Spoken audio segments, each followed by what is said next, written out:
Hello, good evening and welcome. I'm Karima Brown and you're watching Political Exchange, where we unpack Africa's political economy. South Africa's platinum mining sector has been in the spotlight recently for all the wrong reasons. More than 40 people were killed a few weeks ago when police opened fire on armed striking workers involved in a wildcat strike at Lonmin Mine at Marikana in the Northwest Province.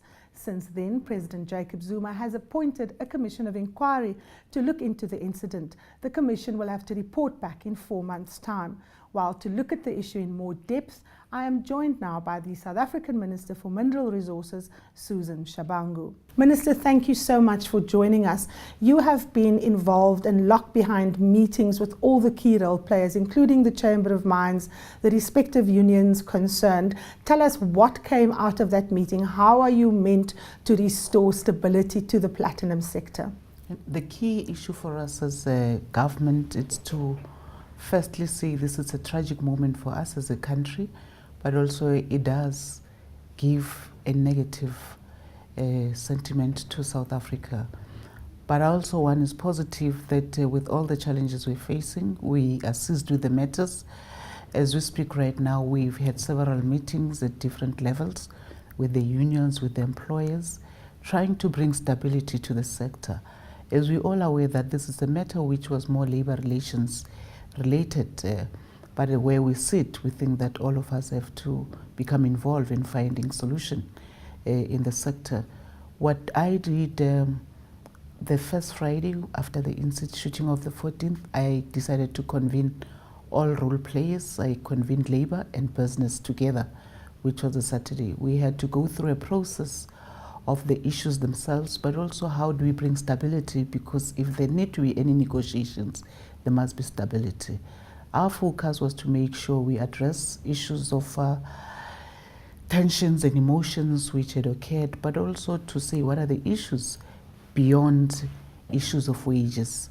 And I must say the meeting was quite positive. There was a lot of tensions and emotions, but we have managed to discuss the issues and also come up with a game plan on how do we take the process forward. Part of the decisions and recommendations which we agreed to is that the Minister of Labour has to pull all the unions together, because it's more of a labor relations issue.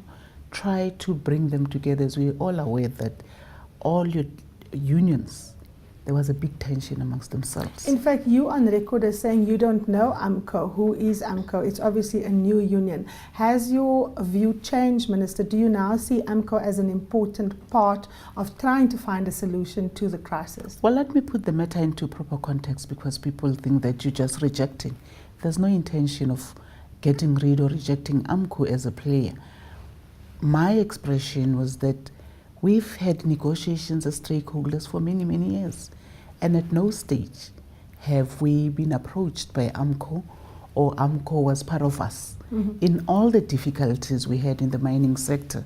So that's the angle. So it's not about not knowing them because you want to snub them. It was on the basis of that. And I must also indicate that for the first time, on the 22nd of August, I got correspondence from AMCO. So it's reality to say, they've never been part of you, but also in the broad labor relations space.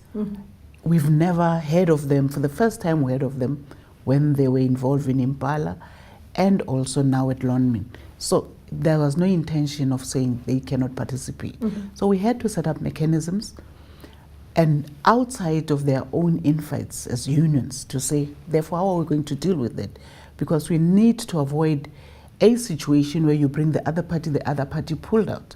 Hence, we put up a process to say the Minister of Labour must engage in all the unions, which I must say he has done successfully, where he pulled all the unions and engaged all of them, and also dealt with their issues to say part of this process must be negotiated. They have to come back and deal with the issues. He had the first meeting with NUM, and then the next meeting with AMCO. So as stakeholders, they agreed. Let's come to the underlying issues in the platinum sector. One of the issues that people complain about is the fact that there is no central bargaining council to negotiate, a proper wage settlement for workers. When you met with the Chamber of Mines, and particularly with the platinum mining sector, what was your message to them? Is that one of the tasks that you gave them, Minister? Well, that's one of the areas which we discussed with them, to say, look, you can no longer continue operating in silos, my apology, and competing at the expense of workers, but also at the expense of the industry, where you are not able to come up with standards which allow you to share difficulties and successes. And they've agreed in principle. It's not very easy, I must say. Some of them agree, some of them still feel that they're not going to go that route.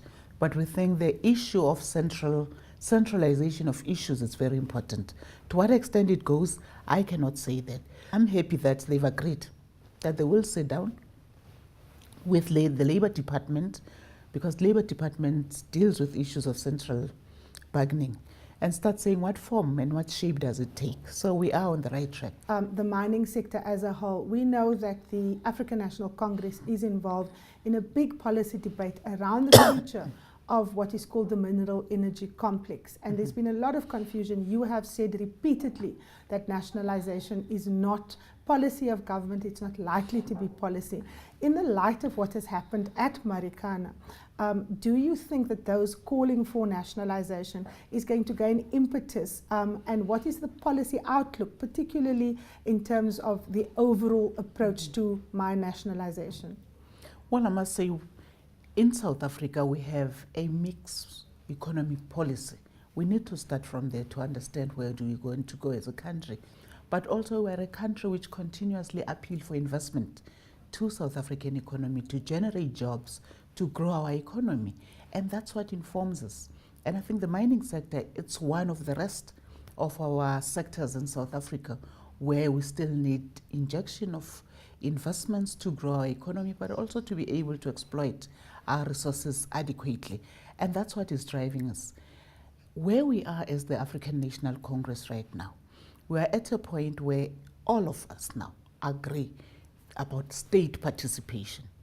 Where in the mining sector, we're saying the state needs to participate. It will have to compete with the rest of the mining sector, or companies which will have to be in that particular space. We've agreed on that. Currently, we're working on finalizing the policies. I think you're aware that we've already set up the state-owned mining company. As part of that process, we've also identified strategic minerals which are very key for the country. Your energy minerals, coal, your uranium, all those kind of minerals, which we believe we need to intervene as the state, because your energy minerals or resource plays a critical role in your overall economy. So you really need to couch it in a way that you're not solely dependent on the private sector. And we have experience as a country. When we had our load shedding, part or the other contributory factor was the issue of long-term contracts externally, where they had nothing left for the country. So that was a lesson for us to say, how do we position government in making sure that you don't encounter any negative impact on the economy? So we're moving from that perspective. We have created the state-owned mining companies. It has started operating and it is expanding. It has its own mineral rights or exploration rights as the state-owned. But what is clear and critical, one of the issues, we are saying it will compete like any other mining company in that space. It will acquire, it will apply. As you quite know that at some stage they had rights within your winelands. We had to stop it because we felt that it's not appropriate for them to mine that particular space. So they will be treated the same as any private sector company. But the key issue for us, it's about growth, but it's also about the sector playing a role like in the past in skills development, creating the necessary capacity for the country, where by now, as we speak now, you're a geologist in South Africa, we don't have adequate of those kind of skills. Metallurgists, we've got to create them. We see an opportunity being created by the state-owned mining company. So these are the issues which we're looking at. We are not saying every commodity, for now, it's strategic. We are picking on what we think is key in contributing to the economic growth, but also in creating skills for the country. But let's talk about platinum. We've seen the demand for platinum drop. We've seen the price today. Platinum is trading at $1,544. There has been in the ANC's research document the potential for declaring platinum a strategic mineral and the changes that go with that. Given the current situation in platinum, Minister, how do you think a suggestion like that is likely to go down in the ruling party and within government? Well, at this stage, as the ANC, we have not agreed that we're going to make platinum a strategic asset. You know that any commodity, today it can perform good, tomorrow it can perform bad. So we have to be clearly informed what are the bases for us to say a particular mineral is strategic for us. Whereas platinum stands now, it's not very strategic. It does play a role. It's some of the issues with the task teams I've set up to look into the price of platinum, but also how do you make sure that it plays a critical roles within the market. These are some of the issues which we're looking at to say, how do we position platinum to be better, but also in a way that will be able to move forward. One of the issues, for instance, we're saying, how do we make sure with the current price of the decline in the price of platinum, how do you protect jobs?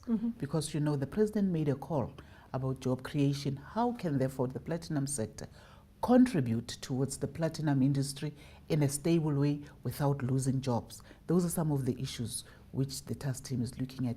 Not only that, the point you raised about central bargaining, that's one aspect from the labor perspective.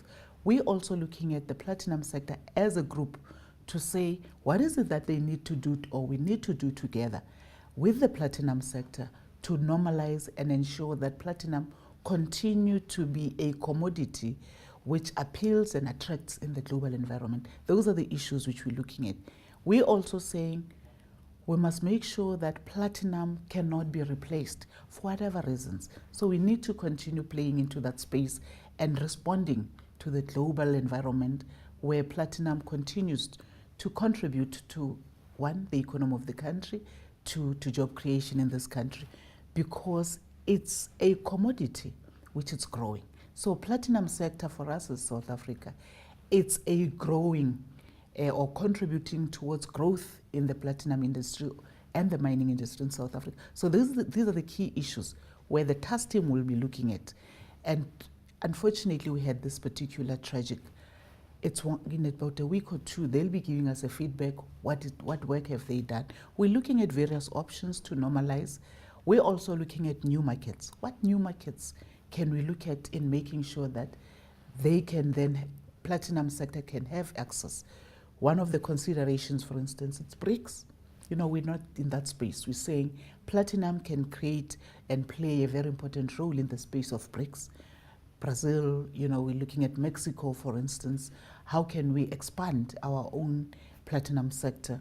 Not only that, we're also looking at how best can we look at value addition when it comes to platinum, where we can export final products, your final catalytic converters in South Africa, where we enter the global space. So these are some of the issues which we're working together in making sure we reopen opportunities for the platinum sector to stabilize, but also to make sure South Africans benefit out of it. Minister, we have to take a short break, but when we come back, we will continue our conversation on the situation at South Africa's platinum mines. My guest is Susan Shabangu, and she's been speaking on the crisis that happened at Marikana.